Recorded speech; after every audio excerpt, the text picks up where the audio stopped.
حي على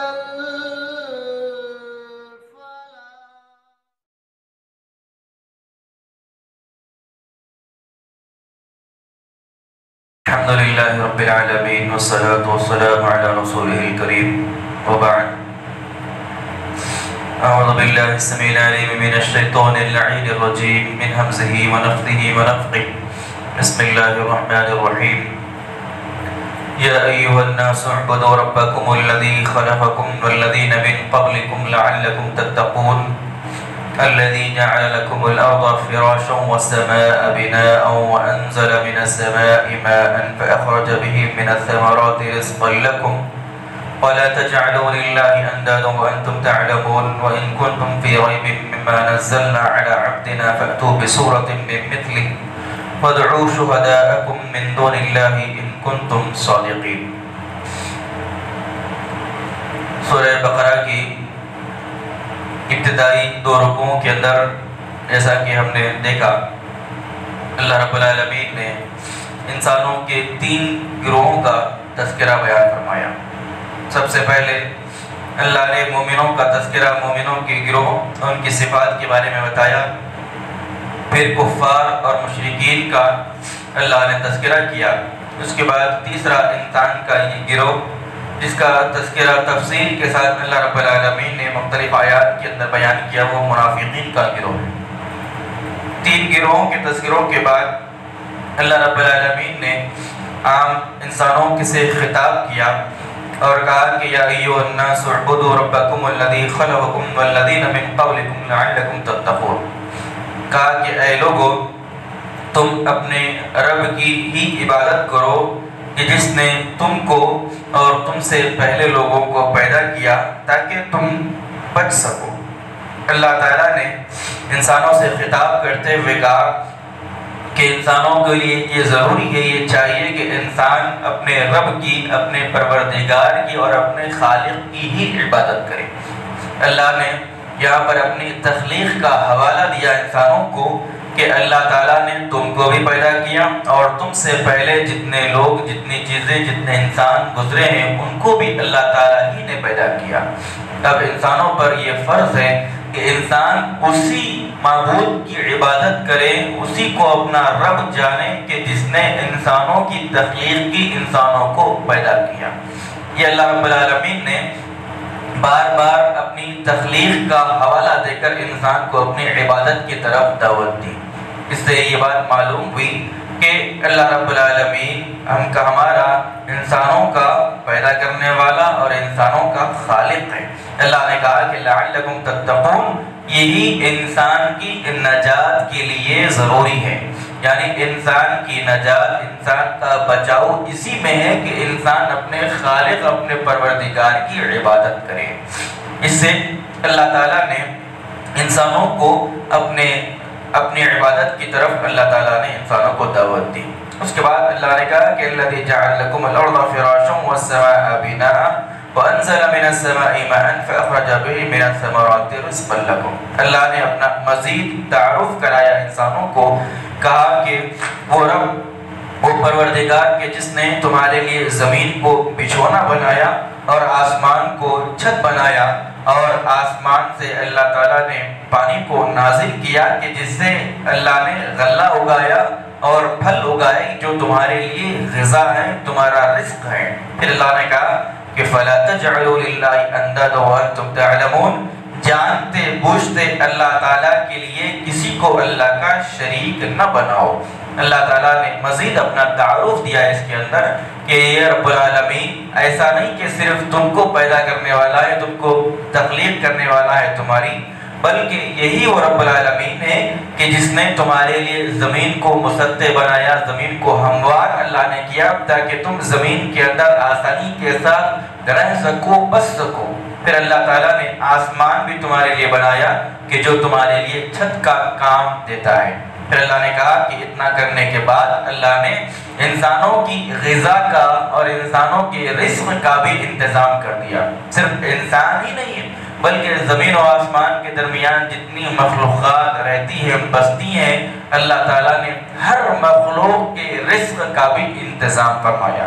اللہ نے خاص طور پر انسانوں پر بارش کی نعمت کا اللہ نے تذکرہ کیا کہ آسمان سے اللہ نے بارش برسائی، اور بارش کی وجہ سے زمین نے اپنے غلے اگائے، اناج اگائے زمین نے، اور یہی اناج، یہی غلے، یہی پھل انسانوں کی غذا ہے۔ پھر اللہ نے کہا کہ اتنا رب ہے تمہارا، ایسا پروردگار ہے تمہارا، ایسا خالق ہے تمہارا، اس لیے جانتے بوجھتے ہوئے کسی انسان کے لیے جائز نہیں کہ وہ رب العالمین کے ساتھ کسی کو شریک کرے عبادتوں کے اندر۔ عبادت کی کسی بھی قسم کے اندر اللہ کے علاوہ کسی کو شریک کرنا، کسی کو شامل کرنا، یہ انسانوں کے لیے ہرگز جائز نہیں ہے۔ اللہ تعالیٰ نے ان آیتوں کے اندر اپنی ربوبیت کا حوالہ انسان کو دیا، اور ربوبیت کے حوالے سے انسان کو اپنی عبادت کی طرف دعوت دی۔ تو یہ سب سے پہلے اللہ تعالیٰ نے توحید کا تذکرہ کیا۔ اس کے بعد کی آیت میں اللہ تعالیٰ نے رسالت، اللہ کے رسول صلی اللہ علیہ وسلم کی رسالت کی تصدیق فرمائی۔ کہا کہ وَإِن كُنتُمْ فِي رَيْبٍ مِّمَّا نَزَّلْنَا عَلَىٰ عَبْدِنَا فَأْتُوا بِسُورَةٍ مِّن مِّثْلِهِ، کہ اگر اللہ تعالیٰ نے اپنے بندے پر جو کچھ کتاب نازل کی ہے، اس کتاب کے بارے میں اگر تمہارا یہ شک ہے کہ یہ کتاب اللہ کی جانب سے نہیں ہے، تو تم اس جیسی ایک سورت تو لے کر آؤ۔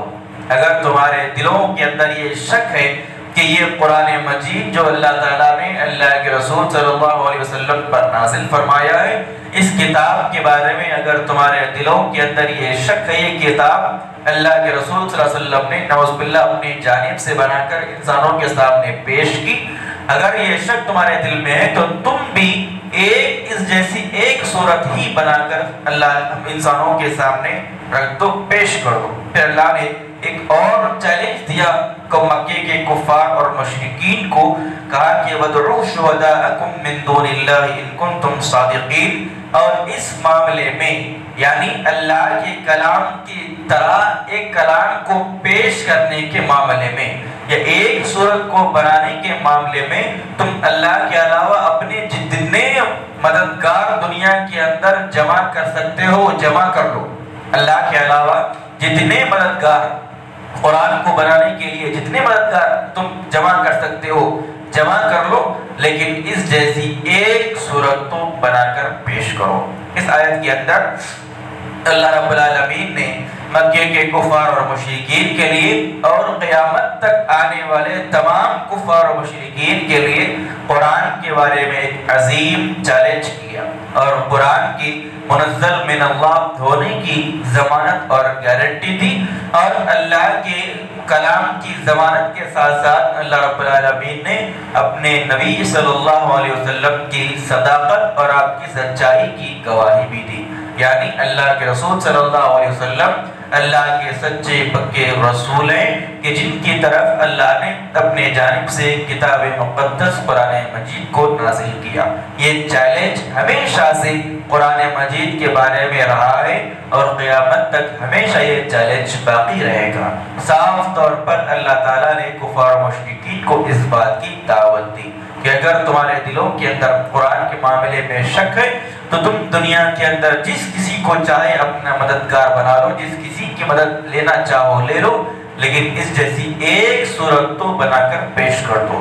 غور کرنے کی بات یہ ہے کہ قرآن مجید جس دور کے اندر نازل ہوا اس دور میں عربی زبان اپنی عروج پر تھی۔ اللہ کے نبی صلی اللہ علیہ وسلم کے زمانے میں عربی زبان کی پیورٹی سب سے زیادہ عروج پر تھی۔ عرب کا بچہ فصیح و بلیغ عربی زبان بات کرتا، اور ان کو اپنی زبان کی فصاحت اور بلاغت پر اتنا غرور، اتنا فخر تھا کہ وہ اپنے علاوہ دنیا کے مختلف ملکوں کے بات کرنے والے لوگوں کو، انسانوں کو عجمی کہا کرتے تھے۔ عجمی کے معنی گونگا، مکہ، جس کو بات کرنا نہیں آتا۔ گویا اپنی زبان پر اتنا فخر ان کو تھا کہ ہم ہی اصل میں بات کرنے والے ہیں، ہم ہی اصل میں بولنے والے ہیں، ساری دنیا کے لوگ گونگے اور موکے ہیں۔ یہ ان کے فخر و مباحات کی وجہ سے یہ لوگ ایسا کہا کرتے تھے۔